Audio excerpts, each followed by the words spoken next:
assim, a sua mãe aos 76 anos, a gente não pode dar mais trabalho para ela. Tá bom, né?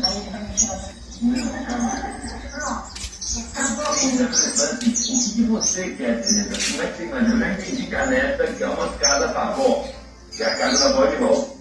O que a família empreendedora, você que está tocando no dia a dia, administrativo, direção, como pode usar, e como é que você imagina isso aqui no futuro?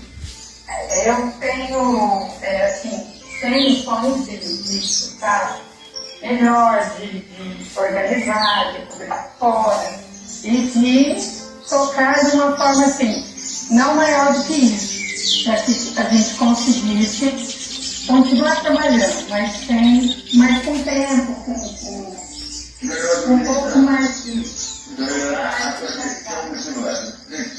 Fazer esse trabalho de vocês é mais resultado. Mais resultado. O que a minha neta fala?